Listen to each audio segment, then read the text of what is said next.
National news में आपका स्वागत है। मैं हूं आपके साथ अबरारुल हक रहमान। दर्शकों, उत्तर प्रदेश में अखिलेश यादव की जीत और इतनी बड़ी जीत का होना जाहिर सी बात है कि आने वाले चुनाव में भाजपा के लिए एक बड़ी और कड़ी चुनौती ज़रूर है।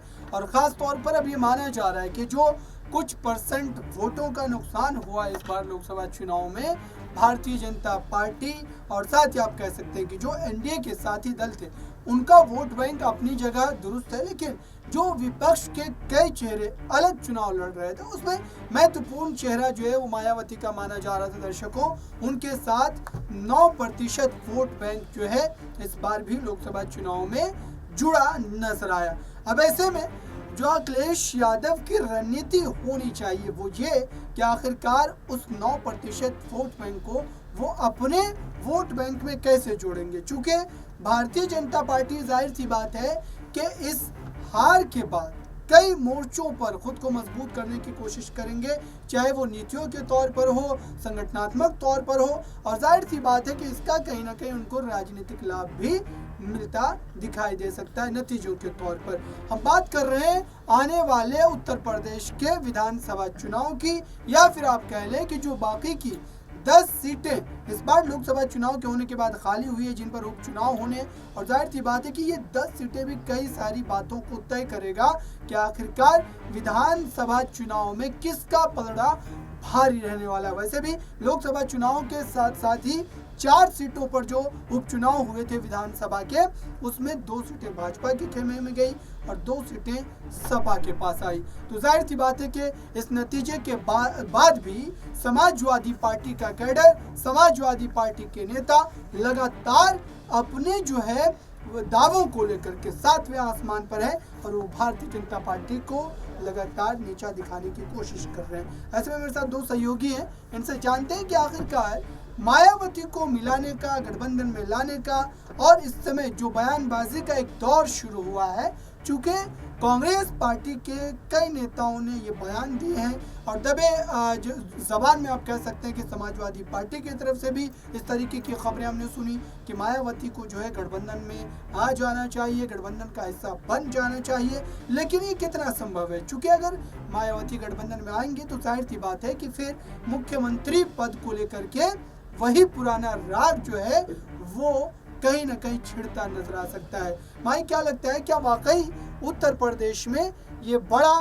सियासी समीकरण बन पाएगा, या फिर इसमें पेच उस तरीके से ही फंसेगा जैसा कि हमने लोकसभा चुनाव से पहले देखा था? जी बिल्कुल, देखिए अबरार, अगर ये इसमें मायावती सबसे बड़ा एक किंग मेकर की भूमिका में नजर आ रही है। अगर मायावती इंडिया गठबंधन के साथ चली जाती हैं तो कहीं ना कहीं दलित वोट बैंक उनके साथ जाता हुआ दिखाई देगा। और यूपी में अगर आप देखेंगे 20 से 22% जो दलित चेहरे हैं, ऐसे में अगर मायावती के साथ वो शिफ्ट होते हैं, क्योंकि चंद्रशेखर आजाद भी इंडिया गठबंधन लगातार उनसे प्रयास कर रहा है। प्रमोद तिवारी ने भी कहीं ना कहीं ये बात कही है, और अगर देखा जाए तो तनुज पुनिया ये बात रखते हुए नजर आए हैं कि चंद्रशेखर आजाद इंडिया गठबंधन का रुख कर ले। मायावती भी आ जाती है तो आप देखिए पूरा दलित वोट बैंक इन्हीं के पास आ जाएगा। इस बार कांग्रेस पार्टी को भी मिला और फिर वहीं सपा को मिला, और चंद्रशेखर आजाद और बीएसपी तो इस भूमिका में है ही। तो ये पूरा वोट बैंक आता है ब्राह्मण और यादव और मुस्लिम का जो दबदबा है कहीं ना कहीं इन्हीं वोट बैंक और इंडिया गठबंधन की तरफ जाता हुआ दिखाई देगा। अब ऐसे में जो पेच फंसता हुआ दिखाई देता है वो भारतीय जनता पार्टी का, और ऐसे में राजा भैया भी इसमें एक बड़ा भूमिका निभाने वाले हैं। 13 से 14% जो राजपूत वोट बैंक है, राजा भैया अगर आ जाते हैं तो कहीं ना कहीं वो भी खिसकता हुआ नजर आएगा। तो ऐसे में भारतीय जनता पार्टी की जो मुश्किलें हैं आने वाले दिनों में बढ़ने वाली हैं, और इसमें जो मेन फैक्टर अगर मायावती निभा देती हैं तो कहीं ना कहीं भाजपा की जो मुश्किलें हैं वो बढ़ जाएगी। क्योंकि इसके भी पिछले चुनाव में आपने देखा होगा कि भाजपा का जो वोट बैंक है वो कहीं ना कहीं मायावती के साथ ही शिफ्ट होता हुआ दिखाई देता है। अगर मायावती इंडिया गठबंधन में जाएंगे तो जाहिर तौर पर भारतीय जनता पार्टी के साथ साथ इंडिया गठबंधन को पूरा फायदा होते दिखाई देगा।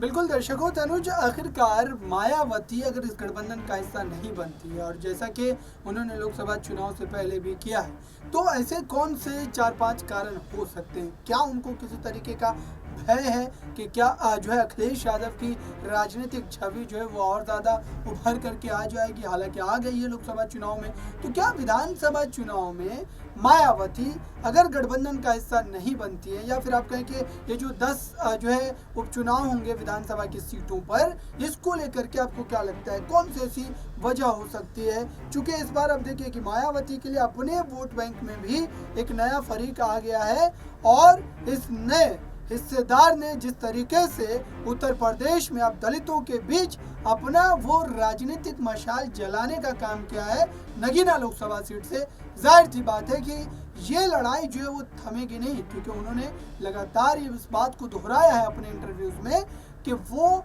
इस लड़ाई की शुरुआत कर पाए। ये लड़ाई बड़ी लंबी चलेगी और अंत तक चलेगी। चंद्रशेखर की मैं बात कर रहा हूँ।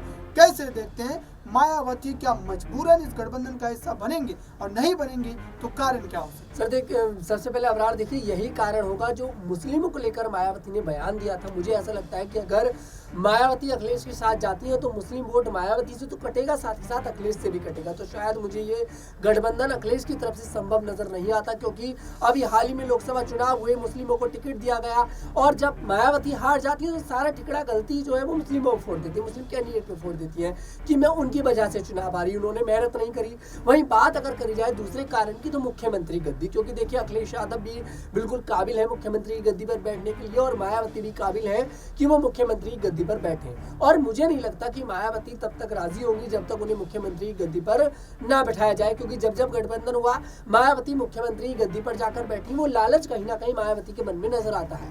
वही बात आपने करी सपा के कुछ नेताओं की, जैसे कि आज अफजल अंसारी जो कि गाजीपुर से समाजवादी पार्टी के मौजूदा सांसद है और पहले बसपा के ही पूर्व नेता हुआ करते थे, आज उनका एक बयान सामने आया।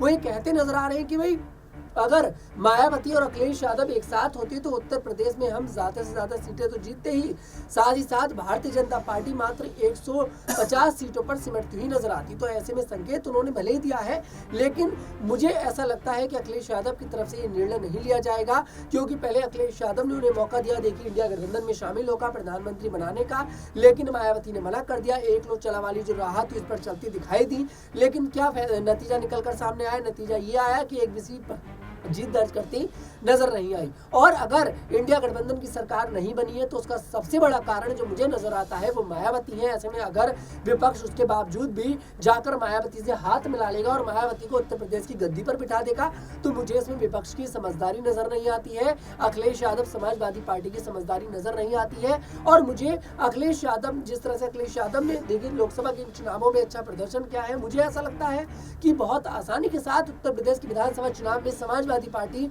बेहद ही अच्छा प्रदर्शन करती नजर आएगी। और अखिलेश यादव मुझे नहीं लगता कि अब मायावती के साथ गठबंधन करते दिखाई देंगे, क्योंकि लालचन बहुत ज्यादा लगा दिए हैं। भारतीय जनता पार्टी की बी टीम के रूप में उन्हें कहते नजर आए कि बी टीम के रूप में काम कर रही है। अगर उसके बावजूद भी गठबंधन हो जाता है तो शायद जनता भी भरोसा ना कर पाए। अच्छा, चलिए एक सवाल ये है माही कि आखिरकार उत्तर प्रदेश में अखिलेश यादव या फिर कांग्रेस पार्टी लगातार जो है इस फिराक में है कि इस गठबंधन में मायावती को शामिल किया जाए। सवाल ये बड़ा है कि आखिरकार मायावती के साथ क्या उनका अपना जो लगातार जो है जिस वोट बैंक को लेकर के वो राजनीति करती रही है, क्या वो वोट बैंक भी उनके साथ जुड़ा है? चूंकि जो 22% दलित कभी मायावती के साथ हुआ करते थे, वो आज वोट प्रतिशत के तौर पर 9 में तब्दील हो गया है। 9% लोग ही अब दलित के जो है दलित वर्ग से जो आते हैं वो उनके साथ बने हुए हैं, और उसके बावजूद भी एक भी सीटों का नहीं जीतना उत्तर प्रदेश की लोकसभा में, और ख़ास तौर पर विधानसभा की अगर हम चर्चा कर लें तो उनके पास 1 सीटें मात्र हैं। तो ऐसे में अखिलेश यादव को या फिर कांग्रेस पार्टी को ऐसी कौन सी खूबी नजर आती है कि मायावती को गठबंधन में होना चाहिए? अगर मायावती इतनी ज़्यादा असरदार होती इस बार चुनाव में तो जाहिर सी बात है कि कहीं ना कहीं उनकी सीटें तो नजर आती। और जहाँ तक 16 सीटों को लेकर के लगातार जिक्र किया जाता है कि विपक्ष को 16 सीटों पर हार का सामना इसलिए करना पड़ा चूंकि मायावती ने अपने कैंडिडेट वहां पर उतारे थे। तो यही स्थिति भाजपा के लिए भी कई सीटों पर देखने को मिली है। भारतीय जनता पार्टी भी कई सीटों पर इसलिए हारी क्योंकि वहां पर मायावती को जो है उतने 1000 वोट आए हैं। तो आपको क्या लगता है कि मायावती को गठबंधन में लाने के लिए अगर मान लीजिए इतने ज़्यादा जो है जद्दोजहद हमें देखने को मिल रहे जी। हैं, तो इससे राजनीतिक लाभ जो है वो विपक्षी खेमे को कितना मिल पाएगा, कितना जो है सीटों पर उनको इसकी जो आप कह सकते हैं कि जीत का मज़ा जो है वो चखने को मिल सकता है मायावती के गठबंधन में आने के बाद। देखिए अब्रार, मायावती की जो स्थिति है लगातार उनके पीछे जनाधार तो है जनता का, और मायावती कहीं ना कहीं किंग मेकर की भूमिका में आप उनका इतिहास उठाकर देखेंगे तो रह चुकी है। उनको पता है कि वोट बैंक को कैसे साधा जाता है। आपको नहीं लगता कि ये जो स्ट्रेटेजी के तहत ही मायावती ने एकला चलो का प्लान बनाया था? क्या भारतीय जनता पार्टी का जिस तरीके से बी टीम होने का आरोप लगा है उसमें भी कहीं ना कहीं कुछ ऐसी बातें निकल कर आती है जिसमें सच्चाई भी देखने को मिलती है। और मायावती जिस बार भारतीय जनता पार्टी 62 सीटों पर अपनी जीत उसने दर्ज की थी, इस बार भी वही समीकरण इंडिया गठबंधन के साथ जुड़ता हुआ नजर आया। मायावती पिछली बार गठबंधन में थी, भारतीय जनता पार्टी को 62 सीटें मिलती है, लेकिन इस बार अगर मायावती फिर से इंडिया गठबंधन में होती तो वो जो वोट बैंक है, जो 62 सीटें भारतीय जनता पार्टी को मिली थी, वो इस बार इंडिया गठबंधन को मिलती हुई नजर आती। और राजा भैया एन वक्त पर आते हैं और कहीं ना कहीं आप देखेंगे अनुप्रिया पटेल का वोट बैंक में भी बहुत ज्यादा मार्जिन के साथ उन्होंने नहीं जीता है।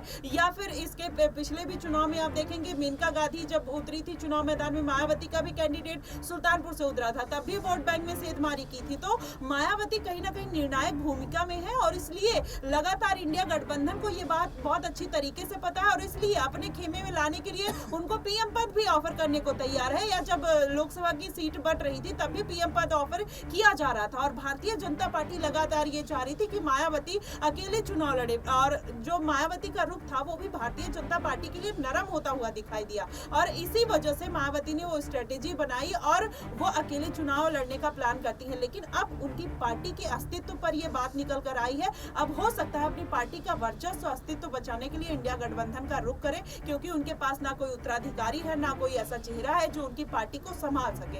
ऐसे में आजाद आ जाते तो शायद मायावती का एक उनकी पार्टी का कल्याण हो सकता था, लेकिन अभी उस तरीके की कोई उम्मीद नहीं दिखाई दे रही, तो इसलिए मायावती जाहिर तौर पर इंडिया गठबंधन का रुख करते हुए नजर आएंगी। बिल्कुल दर्शकों, इस समय इस तरीके की संभावनाएं जताई जा रही है। आपको क्या लगता है, आपकी क्या राय है खास तौर पर इंडिया गठबंधन के इस गठबंधन को लेकर के, और जो लगातार आप कह सकते हैं कि इस तरीके की चर्चाओं को जो है हवा दी जा रही है, खास करके इसमें कितनी सच्चाई और क्या वाकई बात जो है वो बनती हुई नजर आएगी। फिलहाल मुझे दीजिए इजाज़त, धन्यवाद।